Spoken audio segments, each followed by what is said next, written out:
Let me describe two people living in the same city. They're both in their early 30s. Both make just under $40,000 a year. Same rent range, same grocery store, same gas prices, same inflation. On paper, their lives look identical, but one of them has about $1,200 quietly sitting in a savings account. It's not growing fast. It's not impressive, but it's there. When the car needs tires, it's annoying, not catastrophic. The other one has nothing, not because they're reckless, not because they're lazy, just nothing left at the end of the month. When something breaks, the whole month collapses. What's strange is that if you watched their daily lives, you wouldn't see a difference. No extreme frugality, no obvious discipline, no dramatic sacrifices. And yet, year after year, one slowly stabilizes. The other stays trapped in place. Here's the part that matters. This isn't about being good with money. It's not discipline. It's not motivation. And it's definitely not willpower. If saving on a low income were just about self-control, most people would fail all the time because the math wouldn't allow otherwise. What's actually happening is quieter than that. The people who manage to save aren't fighting harder. They're not budgeting better. They're not secretly smarter. They're interacting with money differently. They've reduced the number of ways their finances can surprise them, punish them, or spiral. And once you see that, the whole story changes. There's a name for what's happening here, and it's not a habit. It's something I think of as financial friction control. Friction is anything in your financial life that turns a small problem into an expensive one. Fees, penalties, replacements, interest, rushed decisions. The kind of costs that don't show up in budgets because they only appear when something goes wrong. People who save money on a low income aren't magically spending less. They're systematically reducing friction. They've arranged their lives so fewer things can break, expire, overdraft, or force a last-minute decision. Savings in this framework isn't a goal, it's a byproduct. When friction goes down, money stops leaking in unpredictable ways. And even a small income under low friction starts behaving very differently over time. That's the quiet advantage you're seeing. To understand this, you have to stop looking at monthly budgets and start looking at failure points. Low-income finances don't collapse from overspending. They collapse from irregular events. A $300 car repaired, a late fee, a medical copay that shows up between paychecks, an overdraft triggered by bad timing, not bad math. Most people assume these are random. They're not. They're patterned. Let's take two households making the same modest income. One of them keeps their checking account hovering near zero. The other keeps a small buffer, not a big one, maybe $800. That buffer doesn't earn interest. It doesn't build wealth, but it absorbs shock. Now watch what happens when the same $300 expense hits both households. Household A pays it. The balance drops,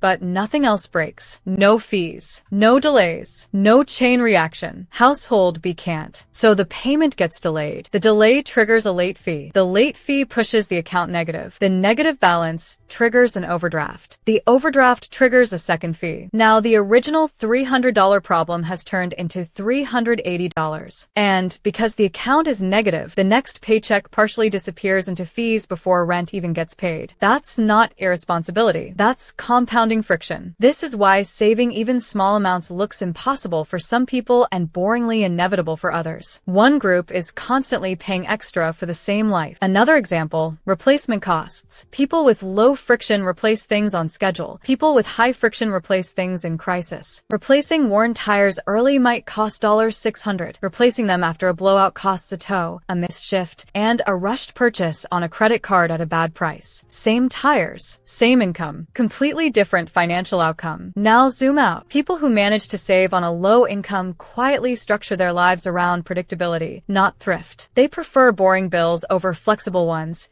They choose fewer subscriptions, not to save money, but to reduce surprise. They avoid stacking dependencies, the kind where one failure breaks 5 other things. It's not minimalism, it's containment. Look at how money actually leaks out of low-income households, and it's rarely through big purchases. It's through penalties, inefficiencies, and urgency premiums. Buying in a rush, paying for convenience because there's no slack, accepting worse terms because waiting isn't an option. Time becomes expensive when money is tight. The people who slowly stabilize aren't better at denying themselves. They're better at buying time.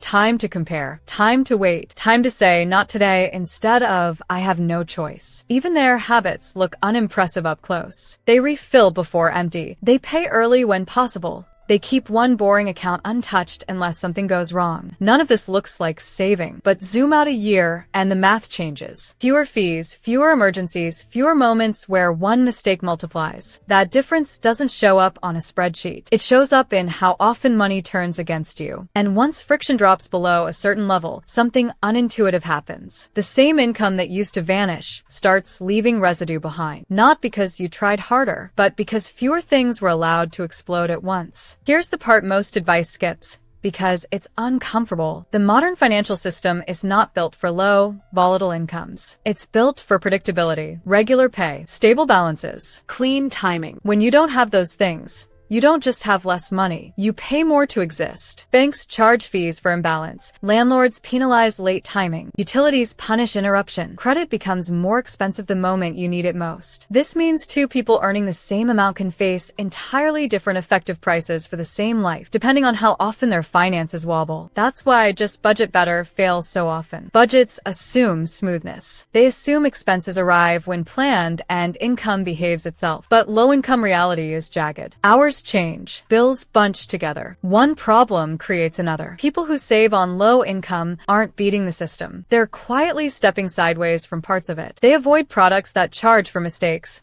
They limit accounts that can cascade into fees. They trade optionality for stability. Not because they're disciplined, because instability is expensive. Look at how most systems extract profit. It's not from people doing well. It's from people slipping. Overdraft fees, late penalties, higher insurance premiums after one lapse, interest spikes after one missed payment. These are not accidents. They're revenue models. So when someone manages to save on a low income, what they've often done is reduce how often they're exposed to these extraction points. They've narrowed the surface area where money can be taken from them unexpectedly. This also explains why common advice feels insulting. Invest early, optimize rewards, leverage credit. Those strategies assume excess capacity, spare cash, emotional bandwidth, room for error. When you're operating near zero, error is catastrophic. Optimization is irrelevant. Survival is about containment. The quiet truth is that saving at low income isn't about accumulation. It's about defense. Defense against timing mismatches. Defense against penalties masquerading as rules. Defense against systems that charge for being human. Once you see that, the narrative flips. The person who saves isn't more virtuous, they're more shielded. And the person who can't isn't irresponsible, they're more exposed. This is why small buffers matter so much more than high returns. Why boring choices outperform clever ones. Why stability beats efficiency. In a system that profits from volatility, reducing volatility is an act of resistance, not a habit, a position. So, if this feels discouraging, it shouldn't. Because the point isn't that saving is hard, it's that saving is fragile. It only works when your financial life is quiet enough to support it. People who save on low incomes aren't constantly thinking about money. That's the part most people miss. Their goal isn't growth, it's silence. Fewer alerts, fewer deadlines, fewer moments where something small turns into a crisis.